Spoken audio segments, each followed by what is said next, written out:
The preacher in Ecclesiastes, he said, what has been shall be, what shall be has been. I'm not quoting it exactly, but, and then he says, there's nothing new under the sun. Now, that's in the Bible. And we know that the book of Ecclesiastes and the book of Job has some kind of comments that people make. The book of Ecclesiastes is under the sun, right? Well, under the sun, if what has been shall be, what shall be has been. If that's true under the sun, how about eternally? You know it's true eternally, unless God creates something new, you know. It's not even entered into the heart of man what God has prepared for them who trust Him, love Him, believe in Him, follow Him. And so that new thing is only outside of what we know, but the things that we know, the things that we deal with, is just nothing new. What has been shall be. Now, is that talking about, so when you first read that, you're thinking 100 years, or 50 years, or 1,000 years. When you first read that, you're thinking 1,000 years, what has been shall be, what shall be has been. You're thinking 1,000 years, but think about, just look at it from a bigger perspective.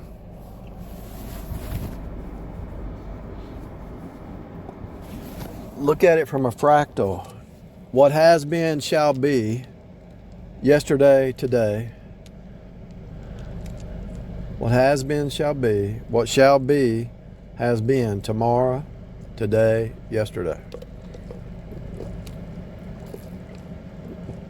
What has been shall be tomorrow, today. What shall be, which is tomorrow, has been yesterday, day before yesterday. Last week, this week. Next week, this week. 2 weeks ago. It's all connected.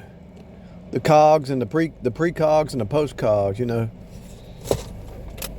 That one kind of, the cognition in the mind, right? That one tripped me up for about 6 months because I was thinking about maybe a year. Some of this stuff you have to think about for about a year. You have to think about it for every day for a year, every day, all day long. What is a precog? How come there's types and shadows and figures, you know, and when somebody writes a book, they have figures and types and precogs and stuff like that. How did I figure out that the precog and the postcog and the cognition right now are all happening right now? How did I figure that out? I can't remember how I figured it out, but God had to reveal it to me because the precog always exists. Like, God will not put something on you that you're not ready for. And so He always sends some precogs to prepare you for that thing that's getting ready to happen.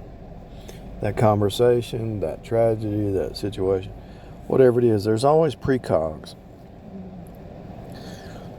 And that's how, I think at that same time, that's how I knew that deja vu is always happening right now, because it all is a projection from the cross. So when I figured out, by the grace of God, the precog and the postcog were the same thing, that's when I realized deja vu was happening all the time.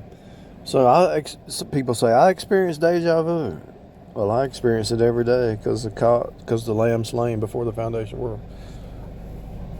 I experience deja vu every day.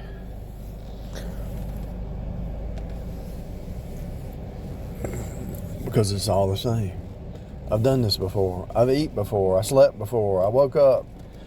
I put my shoes on.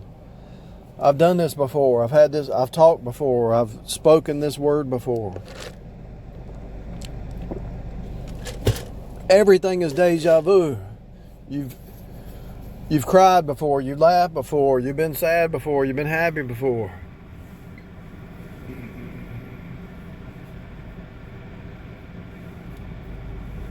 I mean, come on. Deja vu is happening every day. You've already experienced it. This has happened before, yeah. Everything's happened before.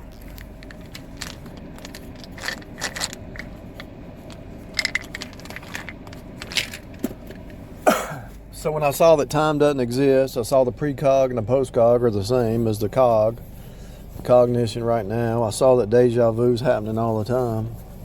I realized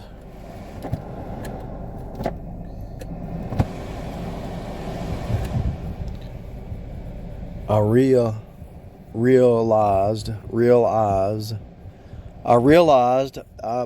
woke up into real eyes. I could actually see. God prepared this place before the foundation of the world. He prepared the lamb slain before the foundation of the world. So everything has to be prepared. You can't face off with anything that you're not prepared for. It's already happened. And so you got to be prepared, because prepare is pre-cut. That's when you go to work.